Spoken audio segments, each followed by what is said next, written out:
Welcome back, everyone. I want to kick things off with a huge, enthusiastic welcome to all the members of the Entrepreneurship and Education eTwinning featured group joining us today.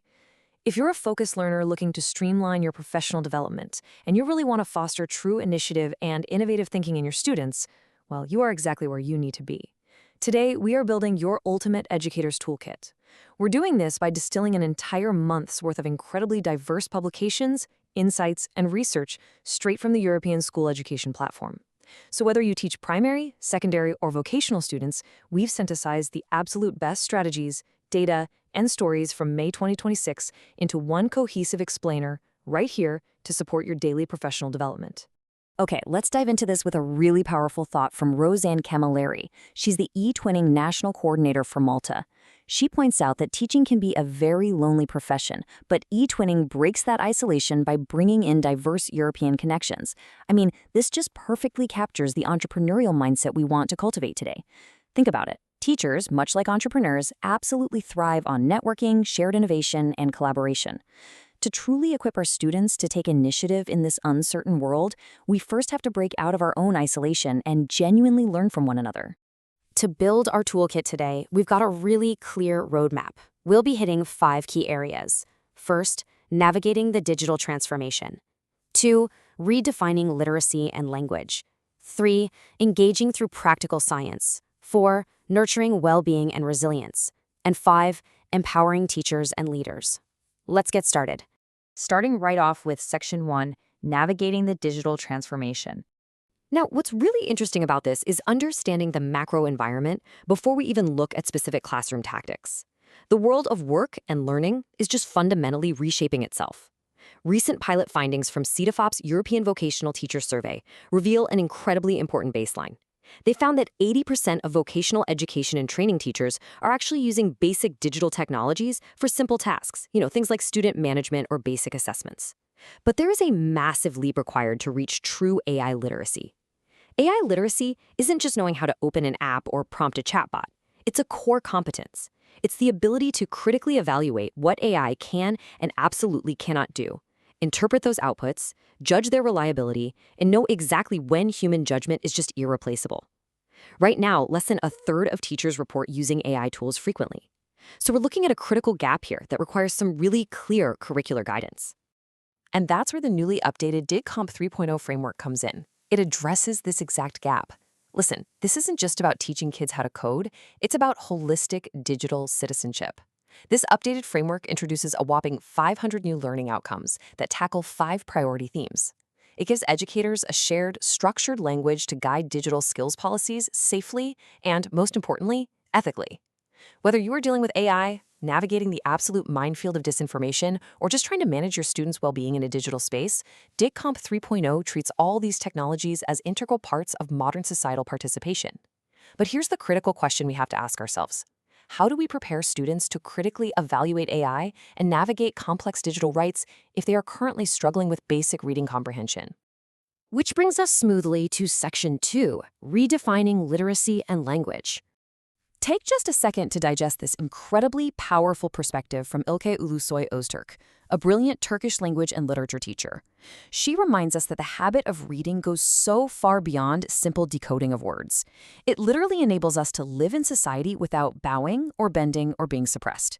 In a world that is completely saturated with fast information, deep reading is a foundational tool for democracy.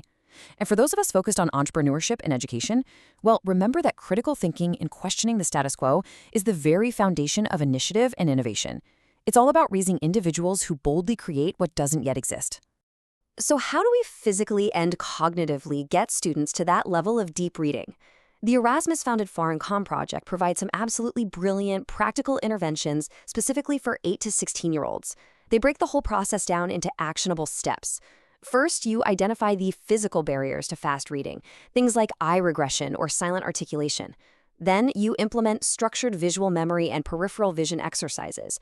And finally, you leverage adaptive mobile apps to build speed, customize fonts, and systematically boost not just reading efficiency, but their overall attention span.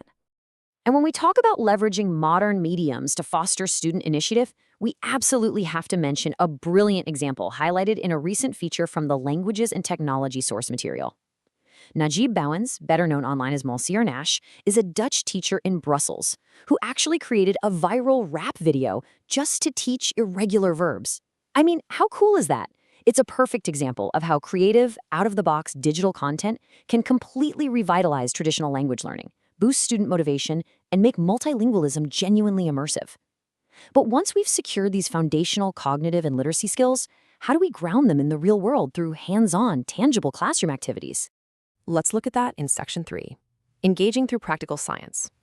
Let's examine a really fascinating micro-case study featuring Jean-Noël Péditour. He's a vocational science teacher in France. Now, in vocational schools, dedicated science hours are often pretty limited. Jean-Noël's strategy to overcome this hurdle is a strict adherence to problem-based learning and physical, hands-on experiments.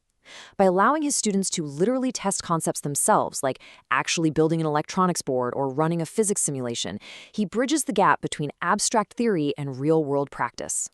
This shift from theory to practice is a core tenet of entrepreneurial education. It proves that science is all about observation, adaptation, and sparking genuine motivation through tactile discovery. Now, the question we need to be asking challenges all of us. How can these tactile, experimental methods be adapted across different subjects in your own classroom? For our primary and early years educators listening, this means adapting these concepts through multisensory science activities and tactile math games. It could literally be as simple as sorting physical shapes or experimenting with water displacement at a sensory table.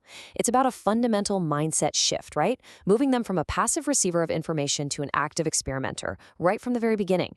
But of course, academic literacy and practical science skills mean very little if our students lack the emotional resilience to navigate the challenges of actually using them. And that leads us to Section 4, Nurturing Well-Being and Resilience. So the crucial point here is how we approach mental health. The Erasmus-funded SMILES project explicitly links mental health directly to cognitive development and academic performance.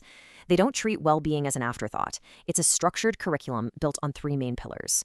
First, equipping teachers with specific training on 12 key mental skills. Think empathy and conflict resolution. Second, providing direct, practical emotional education for pupils aged 10 to 14. And third, explicitly guiding parents and caregivers to support this emotional growth at home. It's a beautifully holistic, deeply empathetic 360-degree approach. And notice how the concept of allyship at school frames well-being. It's not just an individual trait that a student has or doesn't have. It is a community practice. It requires meaningful, structured alliances among literally everyone in the school ecosystem. When teachers, pupils, and parents all act as active allies, the whole environment naturally becomes more empathetic, inclusive, and connected. As was really well highlighted in a recent feature from the Teachers of Europe source material, we are preparing students for an incredibly uncertain world, one defined by massive global challenges. The delicate balance we as educators absolutely must strike is fostering curiosity and adaptability without accidentally causing anxiety or despair. For our entrepreneurship educators, strong emotional resilience is the crucial buffer. It's what allows students to take those creative risks and show real initiative without being paralyzed by the fear of failure. But listen, none of this happens without empowered, confident educators to actually enact these strategies. Let's talk about those educators in Section 5, Empowering Teachers and Leaders. And this brilliantly illustrates the momentum we're seeing. We've discussed sweeping digital transformations, deep literacy, practical science, and emotional resilience. But the sheer scale of the movement empowering teachers to lead these areas is just incredible. Over 2,200 schools have achieved the eTwinning School label for the 2026-2027 period. Wow. This massive number represents schools demonstrating absolute excellence in shared leadership. And shared leadership is essentially educational entrepreneurship in action. It's teachers innovating, taking total ownership of their school's culture, and embedding forward-thinking practices directly into their local communities. A massive driver of this kind of empowerment is international mobility. Assistant Professor Iona Simona Ewasiuk notes that stepping outside your usual professional bubble, say through the Erasmus Plus program, creates this essential space for reflection. This mobility is the ultimate professional development catalyst for fostering creative, outside-the-box thinking. Teachers return to their home schools having completely shifted their mindset. They move from viewing themselves as just traditional classroom educators to recognizing their true capacity as active leaders of institutional change. And we see this leadership in action constantly. Just recently, e-twinning ambassadors gathered in Vilnius, Lithuania, to strategize on community building and digital capacity. Meanwhile, head teachers convened in Thessaloniki, Greece, co-developing concrete equity action plans to bring back to their home districts. These aren't just meetings. They are active laboratories where future-ready schools are being designed in real time by enthusiastically empowered educators. So, I want to leave you with a final provocative thought ringing in your ears today. Are we ready to step out of our classrooms in order to change them? Whether it's stepping out virtually through an incredible e-twinning project, embracing a brand new DigComp framework, or physically traveling on an Erasmus mobility, your personal professional development journey is the ultimate key to transforming the future of education. Thank you so much for joining me for this explainer. To all the members of the Entrepreneurship and Education Group, I wish you the absolute best on your continuous professional development journeys. Go out there, foster that initiative, and lead the change in your schools.